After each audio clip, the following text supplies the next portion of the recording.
语言爬满了甲骨。 Kaisar baru berada di dalam istana kekaisaran, mengawasi negara.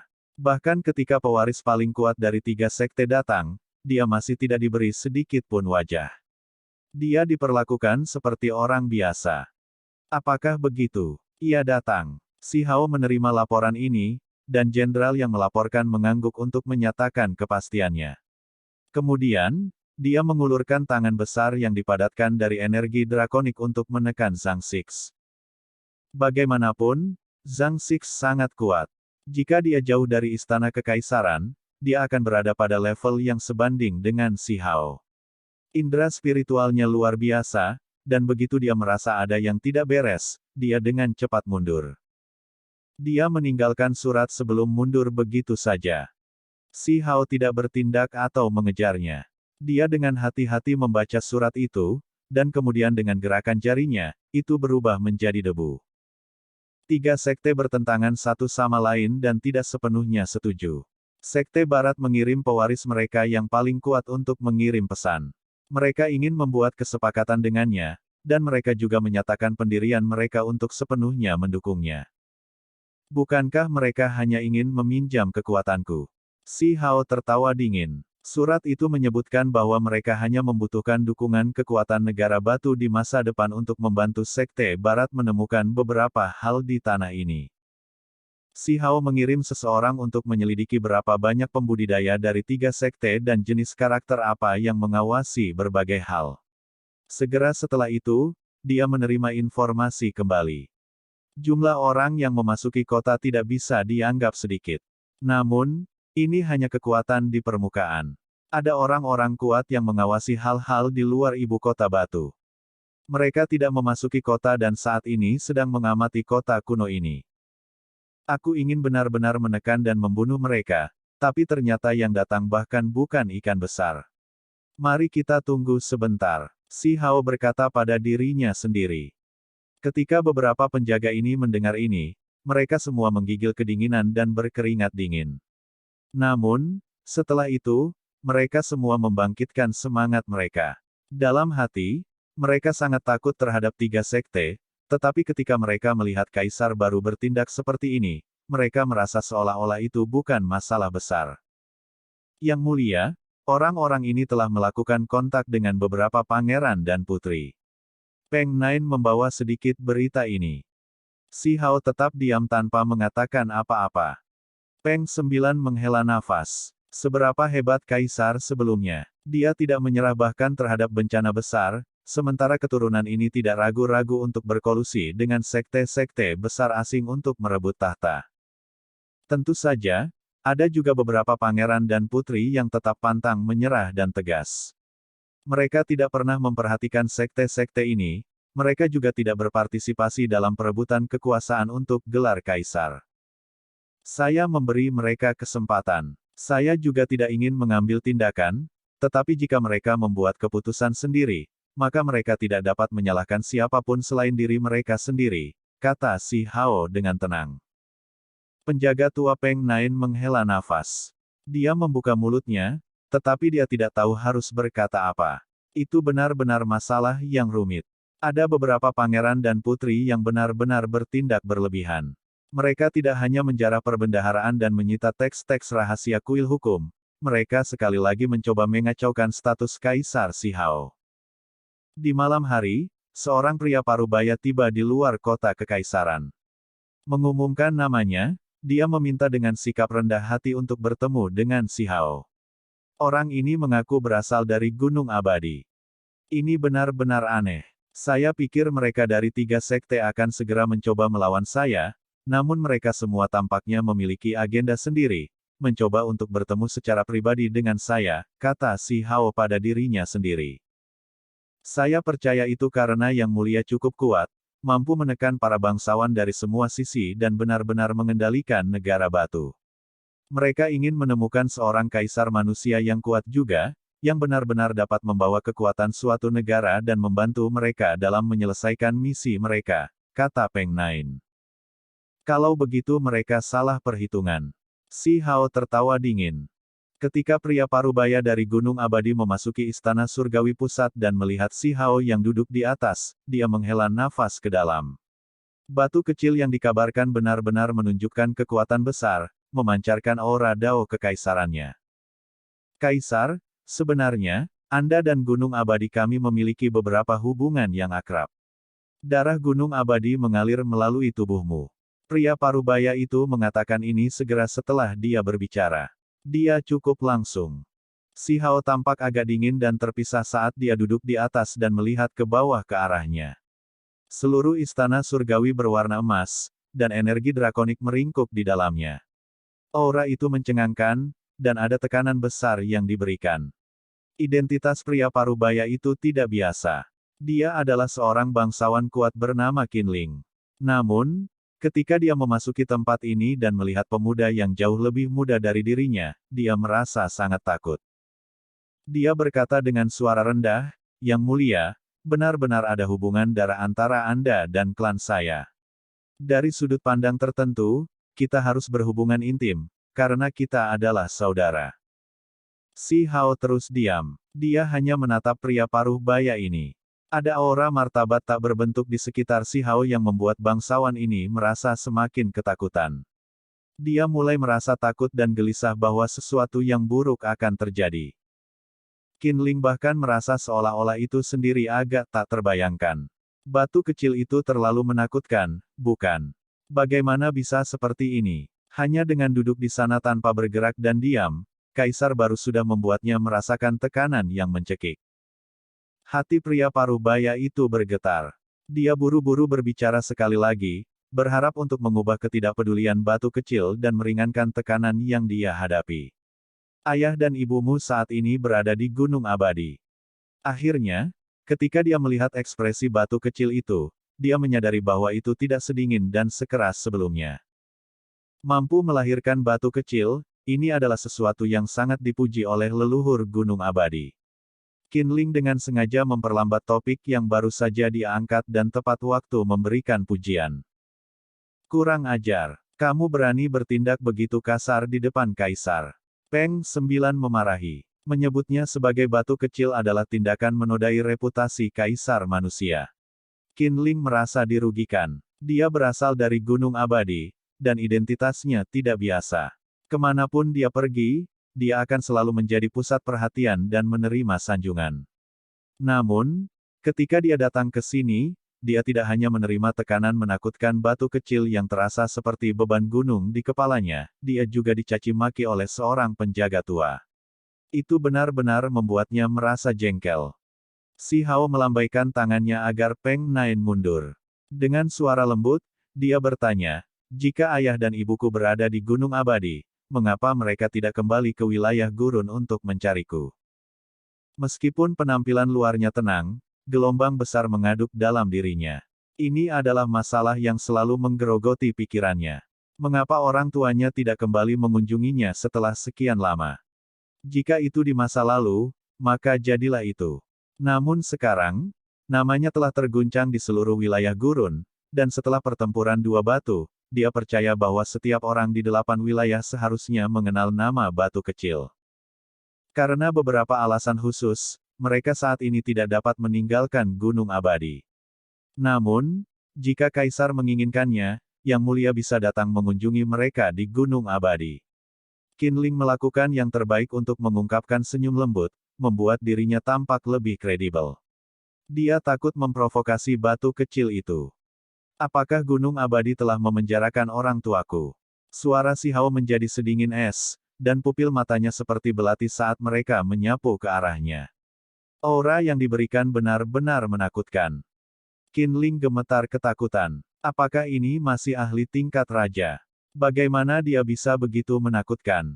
Semua bulu halus di tubuhnya berdiri tegak dari ujung kepala sampai ujung kaki. Dia merasakan semacam ketidakberdayaan yang tak tertahankan, dan tubuhnya akan bergetar ringan. Bukan itu masalahnya. Saya berjanji bahwa mereka pasti tidak dipenjara dan kami hanya melindungi mereka. Ada desas-desus bahwa mereka akan memasuki alam yang lebih tinggi cepat atau lambat. Qinling buru-buru menjelaskan karena takut batu kecil bertindak karena marah. Ketika Si Hao mendengar ini, dia memasuki keadaan hening. Yang mulia, jika Anda ingin melihat orang tua Anda dapat menemui mereka di Gunung Abadi. Benar, saat ini, kamu sudah memiliki adik laki-laki, dan dia juga luar biasa. Qin Ling berbicara. Sebuah ledakan pecah di telinga Si Hao. Dia sudah punya adik laki-laki. Dia tetap tidak bergerak untuk waktu yang lama sambil melihat ke bawah. Apakah kakekku juga berada di dalam Gunung Abadi? Si Hao tiba-tiba bertanya. Ini, aku tidak tahu. Qin Ling tampak agak bingung. Apa yang Anda tahu? Berbicara, suara Si Hao menjadi berat. Sebelum saya datang, seorang leluhur tua memberitahu saya tentang hal-hal ini. Adapun yang lainnya, saya benar-benar tidak tahu. Jika Kaisar ingin mengerti lebih banyak, dia bisa datang ke Gunung Abadi saya. Qin Ling mulai menyeka keringatnya. Jika kamu bahkan tidak tahu apa-apa, apa gunanya kamu datang ke sini? Teriak Si Hao. Pada saat itu, Qin Ling menjadi linglung. Dia hampir pingsan di istana besar ini, dan seluruh dirinya menjadi bodoh. 1 jam kemudian, seluruh tubuhnya terhuyung-huyung keluar dari kota kekaisaran sambil berkeringat. Wajahnya pucat, dan dia merasakan ketakutan yang tak tertandingi. Dia hampir lupa apa yang dia katakan setelah dia diinterogasi. Dia hanya ingat perasaan bahwa pemuda itu bahkan lebih menakutkan daripada binatang buas dari tanah terlantar yang besar, yang membuatnya dalam keadaan ketakutan dan menyesal saat ini. Malam itu, Si Hao duduk di dalam istana surgawi pusat sepanjang malam tanpa bergerak. Hanya ketika matahari terbit dari timur keesokan paginya dia pulih. Seseorang melaporkan bahwa orang lain masuk dari luar kota kekaisaran. Itu adalah biarawati Taois cantik yang sangat kuat yang ingin bertemu dengan Si Hao kali ini. Wajah pengawal kekaisaran yang datang untuk memberikan laporan ini pucat. Ketika Si Hao mendengar ini, dia berjalan keluar dari istana surgawi pusat. Medan tempat ini adalah yang tertinggi di sekitarnya, seperti gunung kecil. Itu bisa mengabaikan semua arah. Dia menatap melalui kehampaan dan berkonsentrasi pada suatu tempat di luar kota kekaisaran. Warisan Sekte Mending Surgaku telah berlalu selama berabad-abad dan tidak pernah jatuh. Itu jauh lebih kuat daripada negara ini, namun sebagai perwakilan dari Sekte besarku, aku bahkan tidak bisa bertemu dengan Kaisar Batu.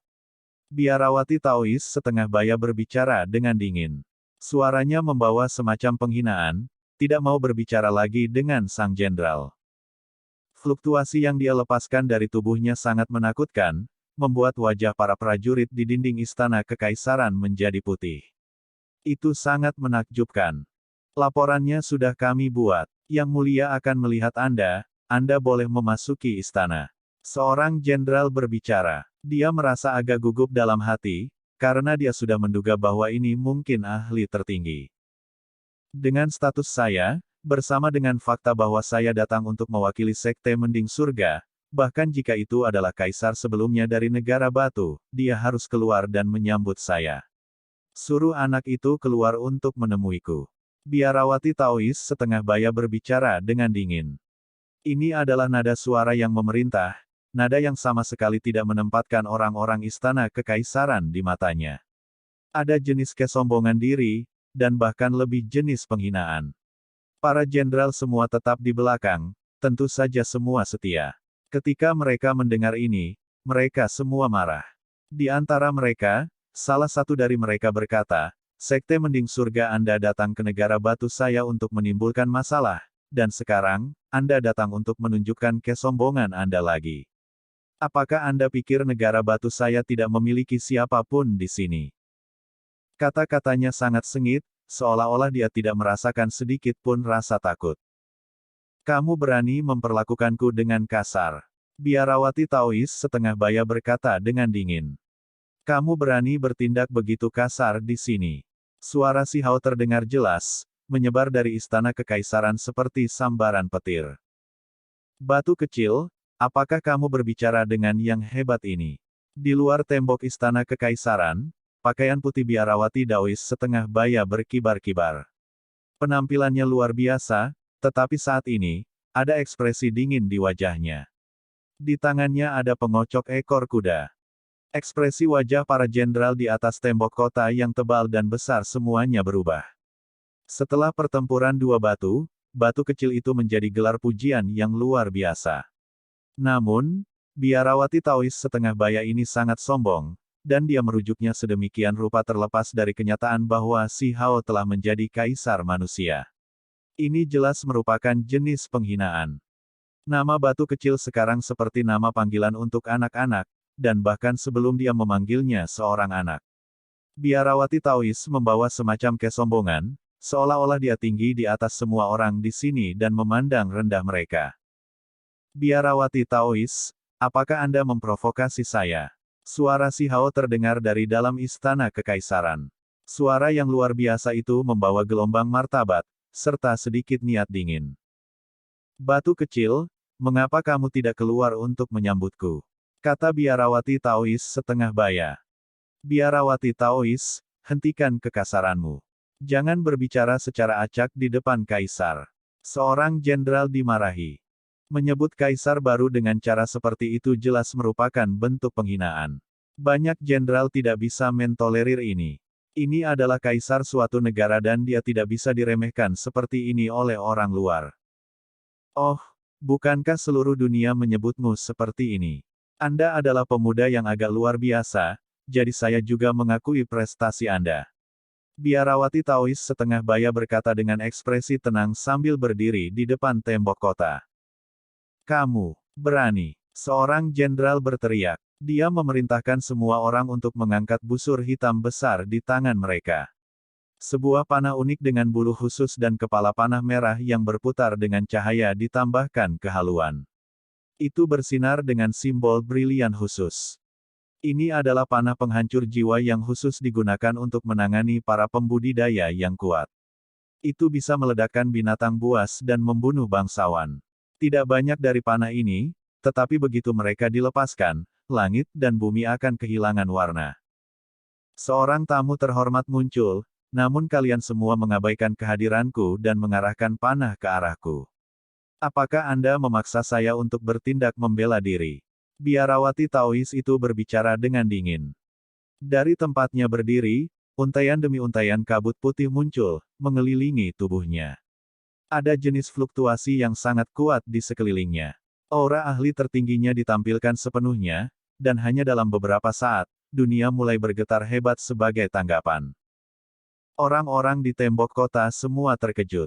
Mereka merasakan tekanan yang luar biasa. Ini adalah energi seorang ahli tertinggi yang menyebar keluar. Perbedaan dalam alam kultivasi di antara mereka terlalu besar untuk dilintasi. Prajurit militer semua merasa tidak berdaya di dalam hati mereka. Biarawati Taois Parubaya melepaskan riak perak yang mulai menyebar dengan cepat keluar. Itu seperti gelombang besar, benar-benar menenggelamkan semua yang ada di tembok kota dengan suara yang memekakkan telinga. Kurang ajar. Sebuah teriakan pendek dilepaskan, dan pedang surgawi bergerak di udara. Itu mencegat riak perak dan menyebabkannya menyebar ke kehampaan. Di dalam istana kekaisaran, si Hao berjalan selangkah demi selangkah di atas jalan-jalan kota yang terbuat dari marmer putih. Dia mengenakan satu set pakaian pertempuran emas. Di punggungnya ada negara yang melindungi halberd divin, dan di tangannya ada pedang sihir divin. Matanya seperti obor karena memancarkan aura yang mengintimidasi. Di bawah suara Zia, pintu merah besar dibuka. Si Hao berjalan keluar dan menatap biarawati Taois paruh baya itu. Batu kecil, saya di sini untuk mewakili sekte mending surga. Meskipun Anda adalah kaisar suatu negara, Anda tetap harus mengundang saya untuk memasuki istana kekaisaran untuk menunjukkan rasa hormat kepada saya. Apakah Anda tahu cara menerima tamu? Kata biarawati setengah baya. Jika aku membiarkanmu datang, apakah kamu berani? Si Hao menatapnya dengan tatapan jijik. Biarawati Taois Parubaya adalah seorang ahli tertinggi yang telah berkultivasi hampir sepanjang hidupnya. Kekuatannya bisa menguasai dunia dan memungkinkannya pergi kemanapun dia mau. Orang kuat macam apa yang belum pernah dia lihat sebelumnya. Namun hari ini, seorang pemuda benar-benar memperlakukannya sedemikian rupa, membuat tatapannya segera menjadi sedikit lebih dingin. Nama batu kecil sudah lama tersebar di luar wilayah ini. Dia secara alami mendengar tentang dia sebelumnya, terutama tentang reputasinya yang termasyhur setelah dia menjadi ahli, bagaimana dunia bergetar di bawah kekuasaannya, dan bagaimana dia menunjukkan kekuatan surgawi yang luar biasa.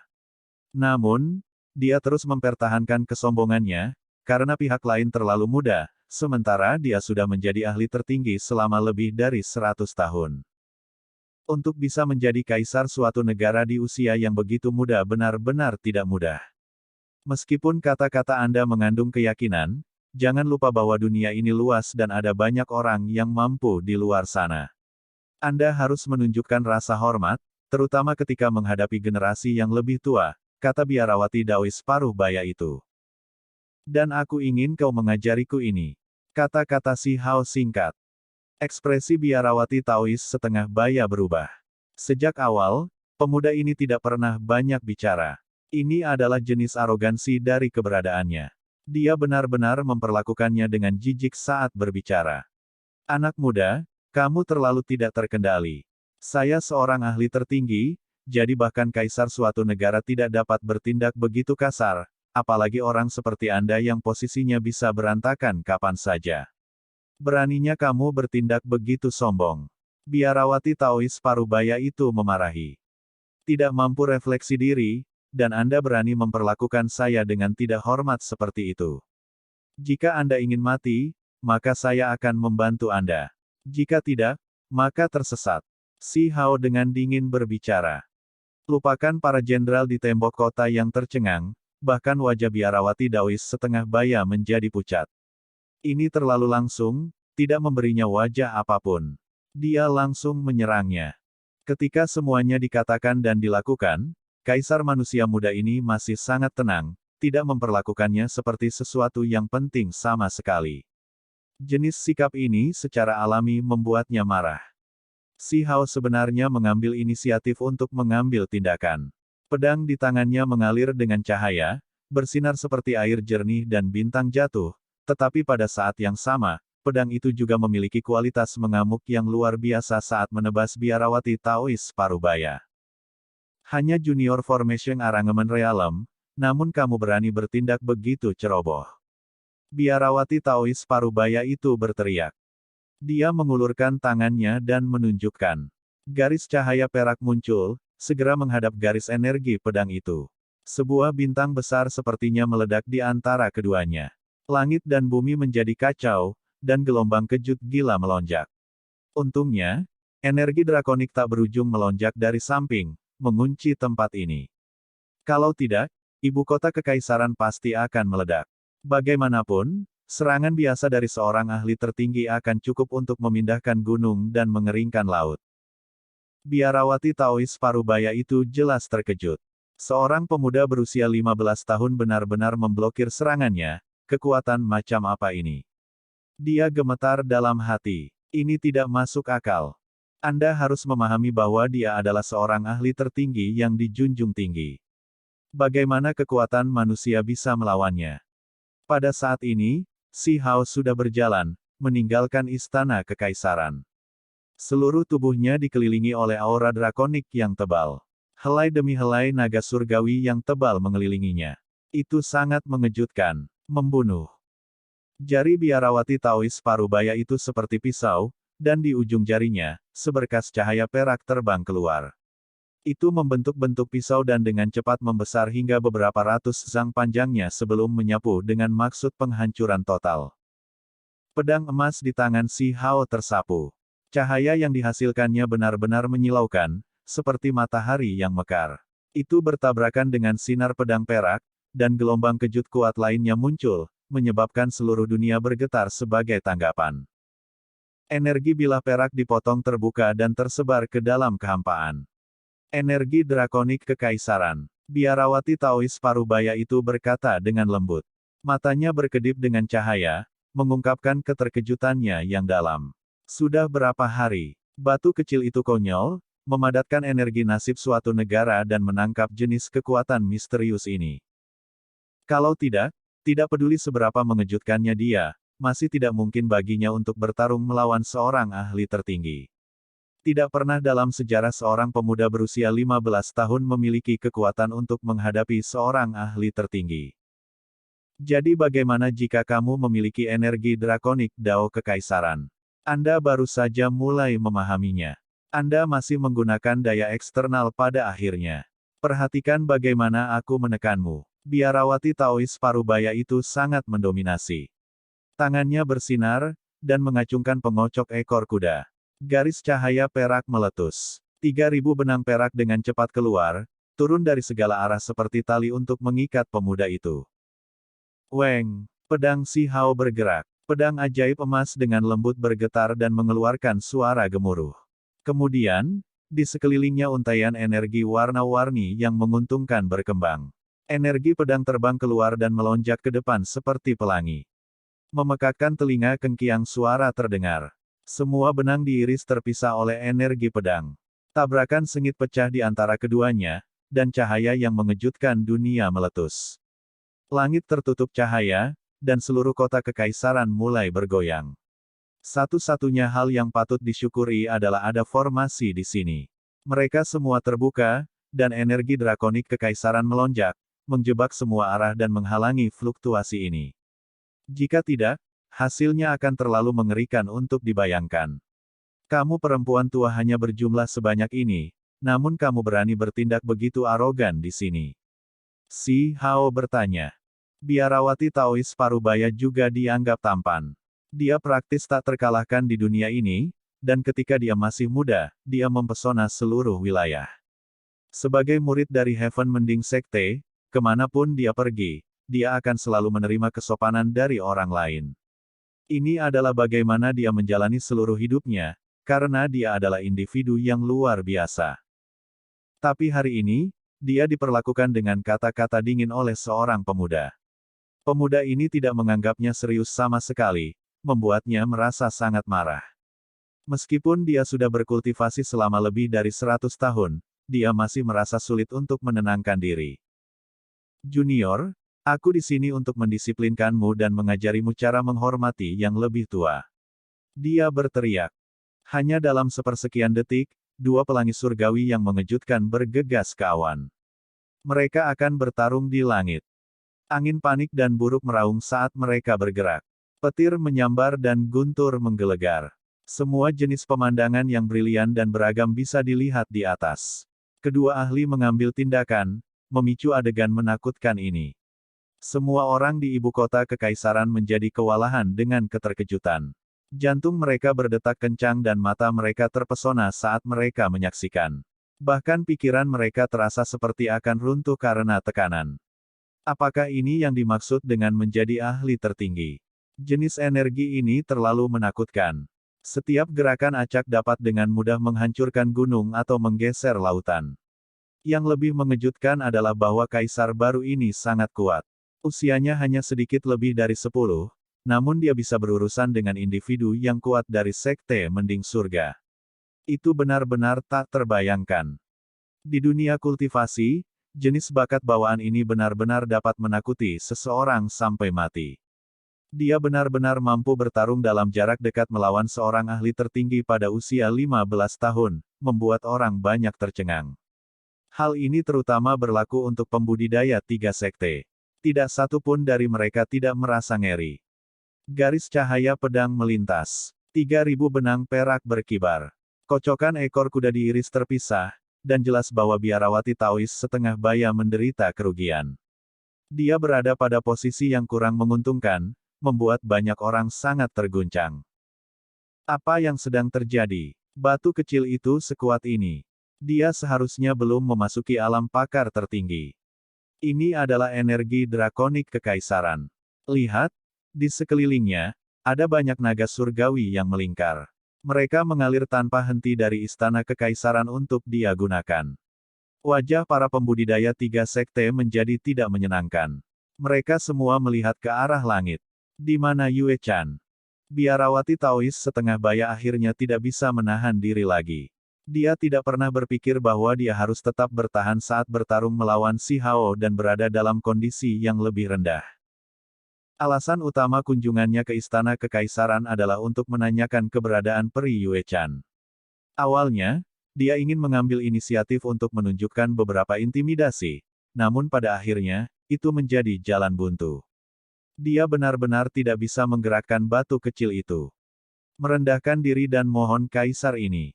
Si Hao mencibir. Kamu tidak terkendali. Mata biarawati Taois setengah baya itu sedingin es saat dia berteriak keras.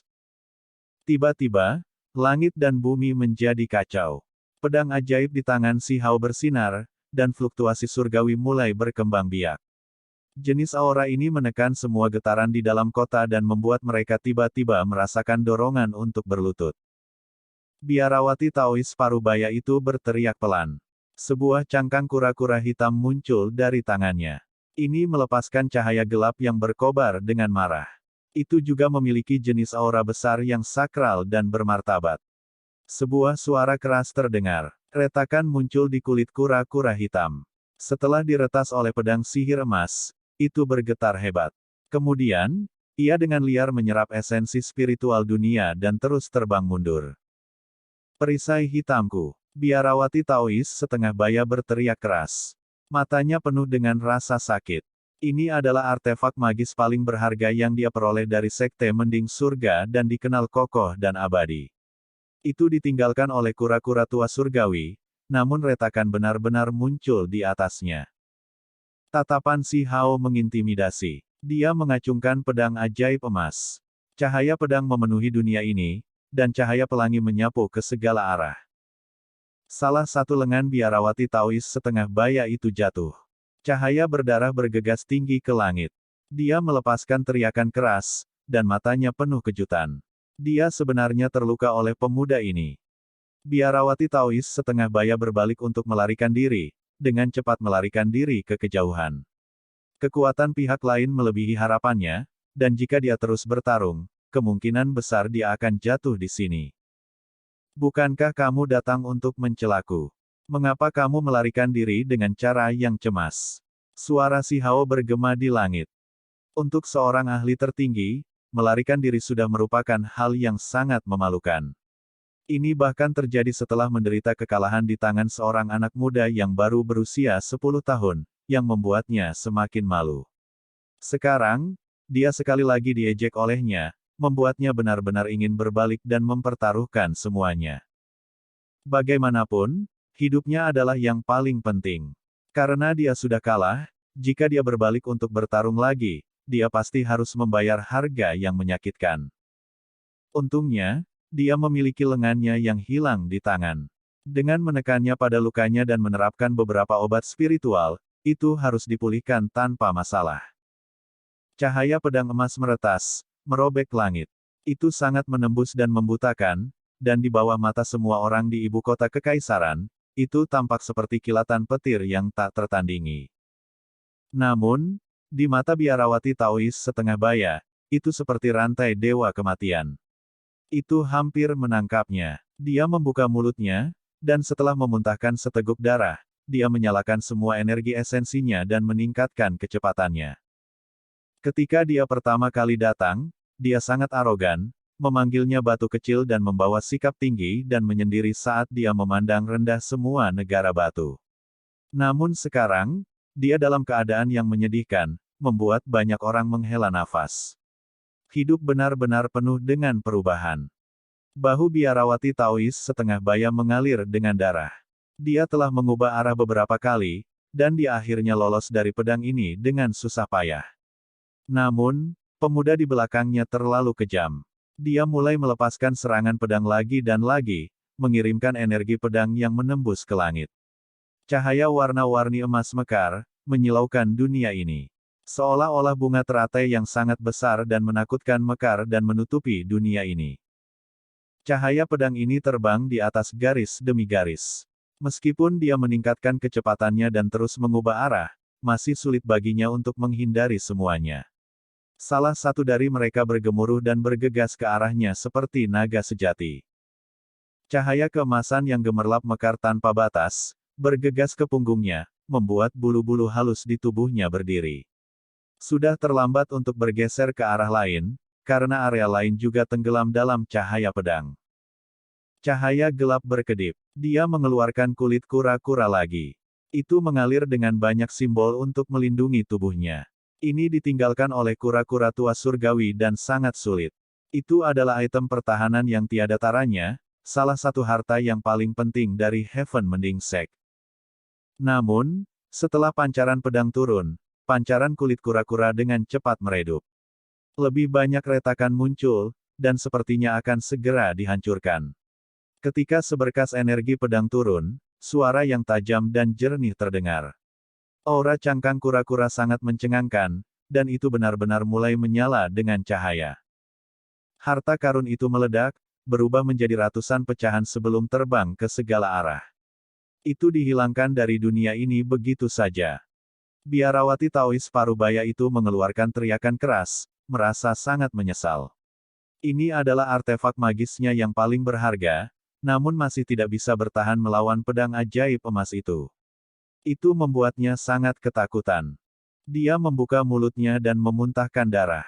Meskipun cangkang kura-kura menghalangi energi pedang, pecahan dari ledakan itu masih melukainya, menghancurkan punggungnya begitu parah hingga tulangnya bisa terlihat. Semua orang di ibu kota kekaisaran tercengang saat mereka menyaksikan. Ini adalah ahli tertinggi. Namun, dia masih terluka parah oleh Si Hao dan hampir terbunuh. Kekuatan macam apa ini? Jika tindakan sebelumnya Si Hao memasuki ibu kota kekaisaran sendirian belum lama ini dan mengusir pembudidaya besar 3 sekte adalah prestasi besar, maka ini adalah keajaiban lain. Ini membuat orang menjadi gila. Dia baru berusia 15 tahun, namun dia sudah memiliki pencapaian yang luar biasa. Apa yang akan terjadi di masa depan? Itu sulit untuk dibayangkan. Dia mungkin benar-benar melampaui dunia kuno dan mengejutkan dunia saat ini. Hanya sekelompok kecil orang yang tahu bahwa yang diandalkan Si Hao adalah energi drakonik kekaisaran. Namun, meskipun ini masalahnya, itu masih luar biasa. Jenis kekuatan ini bukanlah sesuatu yang bisa digunakan siapapun. Tidak setiap kaisar manusia memiliki metode semacam ini. Para pembudidaya dari 3 sekte merasa sulit untuk tenang. Batu kecil ini terlalu menakutkan. Dia akan menjadi musuh besar. Begitu dia diizinkan untuk tumbuh dewasa, tidak akan ada banyak orang yang bisa mengendalikannya. Mari kita lihat apakah kamu berani kembali lagi. Di langit, Si Hao mengejarnya sampai tepi kota besar sebelum menghentikan dirinya sendiri. Biarawati Taois Parubaya itu hampir terbunuh. Jelas bahwa di tepi kota besar, energi drakonik kekaisarannya menjadi lebih lemah, dan kekuatannya dengan cepat menurun. Jika dia terus mengejar, akan sulit baginya untuk menandingi kekuatan seorang ahli tertinggi. Namun, dia masih mengayunkan pedangnya lagi. Pelangi emas menembus langit. Itu sangat menyilaukan sehingga membuat orang lain menghela nafas kagum. Biarawati Taois setengah baya mengeluarkan teriakan keras, dan sepertinya dia telah ditembus. Sebuah lubang berdarah muncul di tubuhnya yang melonjak dengan darah. Kamu, tunggu saja, aku akan mengambil kepalamu dan menggunakannya untuk memperbaiki perisai hitamku. Darah mengalir dari mulut Biarawati Taois setengah baya saat dia menunjukkan kebenciannya. Matanya dingin dan galak, dan kesombongan dan ketenangan dari sebelumnya benar-benar menghilang. Mengapa kaisar ini tidak membantumu mengucapkan ramalan? Tidak lama dari sekarang, kamu tidak akan pernah bisa kembali ke Heaven Mending Sekte, kata Si Hao. Wajah Biarawati Taois Parubaya itu menjadi pucat. Dia dengan keras mengayunkan bahunya untuk berbalik dan pergi, tidak ingin tinggal di sini sedetik kemudian. Pemuda ini akan membuatnya meledak dalam kemarahan. Gelombang ketenangan menyapu ibu kota kekaisaran. Jenis pencapaian ini seperti legenda. Dia baru berusia 15 tahun, namun dia mampu mengalahkan seorang ahli tertinggi. Tidak peduli generasi apa itu, namanya akan mengguncang segalanya di bawah langit dan membuat semua terguncang. Sesaat kemudian, teriakan memenuhi ibu kota batu dan suara itu mengguncang langit. Seluruh kota menjadi kacau karena keributan. Saat ini, dua kata, Kaisar Manusia, sedang dibacakan oleh banyak orang. Energi drakonik di dalam ibu kota negara batu meningkat dalam jumlah besar, dan Si Hao dapat dengan jelas merasakan untaian energi esensi yang memasuki istana kekaisaran melalui kekosongan. Dia terbungkus oleh gelombang energi padat. Jejak berharga di dadanya bersinar lebih cemerlang. Si Hao dengan lembut menjentikkan pedang emas, menghasilkan suara dentang. Itu memiliki ketajaman yang luar biasa dan merupakan salah satu artefak magis yang paling kuat dari perbendaharaan. Akibatnya, ia mampu mengiris kulit kura-kura surgawi lawan. Selamat kepada Kaisar Manusia. Prestasi hebat Anda luar biasa. Peng Sembilan dengan gembira berteriak. Kekuatan surgawi Kaisar Manusia tidak ada bandingannya. Sekelompok jenderal juga berteriak keras. Kemudian, banyak tentara mulai berteriak, dan suara-suara itu bergema di seluruh kota. Si Hao mengangguk. Kemudian, dengan sekejap, dia menghilang ke kuil surgawi pusat. Duduk di atas tahta, dia mulai memikirkan semuanya dengan hati-hati. Dia berkata pada dirinya sendiri, seperti yang diharapkan, ada ahli tertinggi yang datang. Namun, seharusnya tidak banyak yang datang, kan? Dia sepenuhnya sadar bahwa meskipun Sekte Mending Surga terkait dengan alam yang lebih tinggi, mereka masih tidak berani bertindak terlalu gegabah selama masa yang penuh gejolak seperti itu. Lagi pula, tidak hanya satu atau dua orang di alam yang lebih tinggi yang mempermainkan dunia ini.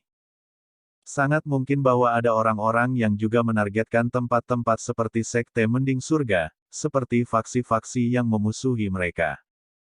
Sayang sekali. Biarawati Taois itu hampir saja ditebang. Pemimpin penjaga kekaisaran Peng Nine dengan menyesal berkata. Kemudian, Raja Perang dan yang lainnya juga masuk. Ketika mereka melihat Si Hao meledak dengan kekuatan surgawi, meskipun mereka terinspirasi, mereka juga merasa khawatir. Sekarang para pembudidaya tiga sekte telah tiba, pasti ada lebih dari satu ahli tertinggi. Pada saat itu pasti akan menjadi perang berdarah. Apakah Si Hao saja sudah cukup? Tidak perlu khawatir. Si Hao tampak agak tenang. Dia membuat jenderal lain dan bawahan mereka mundur, hanya menyisakan Raja Perang dan Peng Sembilan. Mungkin ada pertunjukan yang bagus untuk ditonton. Si Hao tersenyum, memperlihatkan giginya yang sangat putih. Ekspresinya yang bermartabat hilang, dan sebaliknya, dia tersenyum sangat cemerlang. Baru sekarang dia tampak seperti anak muda lagi. Raja Perang dan Peng Sembilan tercengang. Apa yang direncanakan Kaisar Muda itu? Si Hao membawa mereka ke sebelah altar leluhur istana. Ketika diaktifkan, itu segera tampak seperti cermin air, menghasilkan beberapa pemandangan. Yang Mulia meninggalkan formasi pemantauan cukup jauh, dan apa yang terjadi dapat dilihat di sini melalui altar leluhur. Kedua individu itu tercengang. Di luar ibu kota batu, Biarawati Taois setengah baya turun di dalam pegunungan. Ketika dia mengangkat tangannya dan menekan ke depan, puncak gunung runtuh dan berubah menjadi abu seperti kertas. Dia benar-benar sangat marah. Dia dikejar sedemikian rupa dan dipaksa melarikan diri di tanah terlantar oleh seorang pemuda di depan mata begitu banyak orang. Dia tidak pernah merasakan penghinaan seperti itu dalam 100 tahun, membuatnya sangat marah.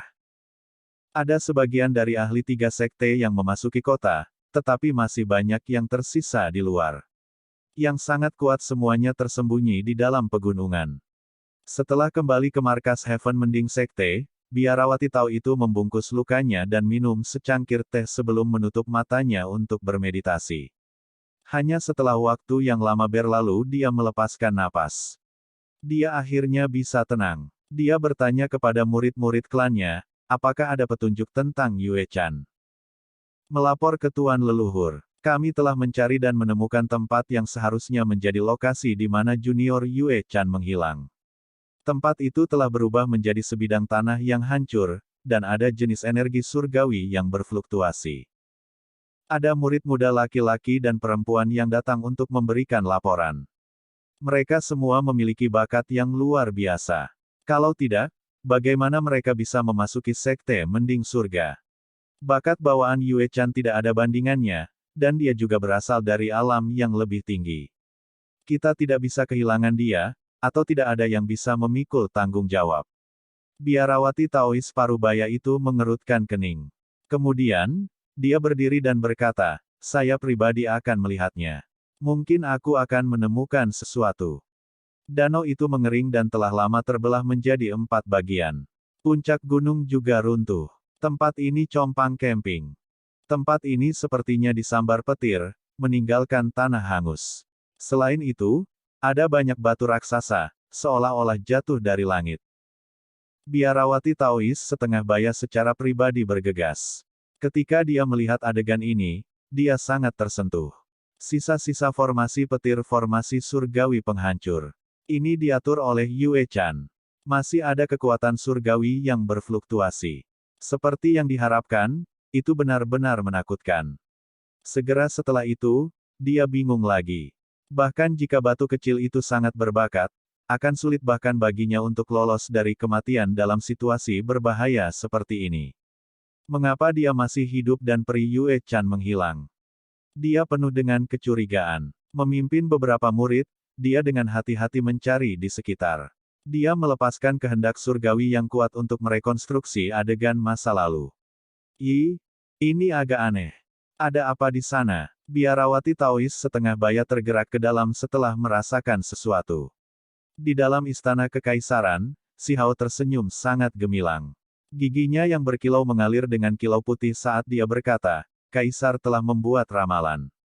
Seperti yang diharapkan, itu akan menjadi kenyataan. Raja Perang dan Peng Sembilan saling memandang dengan cemas. Mereka tampak agak bingung.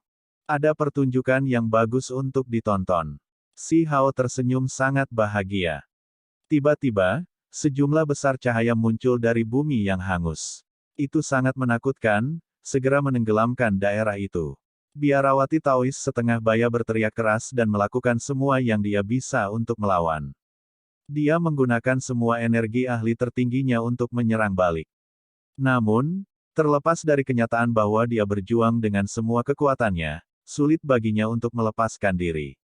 Dia dikelilingi oleh jaring cahaya yang terkonsentrasi, dan semua jenis simbol turun untuk memperbaikinya hidup-hidup. Adapun para murid, mereka telah lama berubah menjadi debu, tersapu bersih oleh cahaya surgawi formasi besar. Mereka segera hancur, baik tubuh dan jiwa mereka dimusnahkan. Kecil terkutuk, ini triknya. Dia sengaja menjebak yang lama ini. Biarawati Taois setengah baya menjadi gila karena marah. Dia akhirnya menyadari mengapa batu kecil membuat ramalan itu sebelum mereka berpisah. Itu terlalu memalukan. Pemuda itu mengharapkannya untuk datang ke sini dan telah lama memasang perangkap pembunuhan, menunggunya untuk menemukannya sendiri. Ketika dia memahami semua ini, kemarahan dan kegugupan menyerang hati Biarawati Taois paruh baya itu. Dia sangat cemberut, karena formasi sialan ini terlalu tak tertahankan. Dia benar-benar berlari ke dalam perangkap ini sendiri. Ini benar-benar mencari kematian sendiri. Dia secara pribadi pergi mencari tempat kematiannya. Simbol terkonsentrasi turun, dan jaring cahaya berkumpul. Dagingnya runtuh, dan ketika roh primordialnya mencoba melarikan diri, itu tersapu oleh seberkas cahaya surgawi dan berubah menjadi abu, menyebabkan dia binasa di tempat. Di sebelah altar leluhur di dalam istana kekaisaran, Raja Perang dan Peng Sembilan tercengang. Biarawati Taois setengah baya ini benar-benar mati begitu saja, dengan cara yang cemberut. Dia pasti mati dengan keluhan yang tersisa. Hanya setelah waktu yang lama keduanya kembali ke kenyataan. Mereka saling memandang dan tertawa keras, merasa sangat gembira. Ini belum selesai. Mari kita melakukan perjalanan. Si Hao tertawa dan berkata. Keduanya bingung. Melihat penampilan Si Hao, mereka merasa seolah-olah dia sedang tertawa sedikit rendah. Mereka merasa seolah-olah mereka telah melakukan pelanggaran besar. Bagaimana mereka bisa menggunakan kata seperti itu untuk menggambarkan kaisar manusia? Pada kenyataannya, senyum Si Hao benar-benar tidak begitu baik dan jujur. Ada sedikit kerendahan hati. Dengan dukungan dari altar leluhur, mereka membuka jalan kosong dan bergegas ke TKP. Si Hao dengan hati-hati merapikan semuanya. Dia dengan hati-hati mengatur segala sesuatunya secara berurutan dan menghapus semua jejak yang sesuai. Kemudian, dia memperbaiki formasi hebatnya sedikit, membuatnya semakin sempurna. Terakhir kali digunakan benar-benar sedikit sia-sia. Saya berharap untuk membuat 1 atau 2 ramalan lagi, Si Hao tertawa dan berkata. Raja Perang dan Peng Sembilan tidak bisa berkata-kata. Mereka akhirnya mengerti mengapa senyum Yang Mulia agak rendah. Dia benar-benar tanpa prinsip, benar-benar melakukan hal seperti ini. Ini adalah formasi yang sengaja dibuat untuk berurusan dengan para ahli tertinggi. Ketika dia meletakkannya saat itu, Si Hao sudah mempertimbangkan dengan cermat. Ketika orang normal melakukan kontak dengannya, itu tidak akan menghasilkan respons apapun. Beberapa saat kemudian, mereka menghilang. Ketika dia kembali ke istana kekaisaran, Si Hao tertawa keras beberapa kali. Tentu saja, dia tidak mengharapkan formasi untuk terus membunuh para ahli tertinggi, tetapi cepat atau lambat, kemalangan akan menimpa orang lain.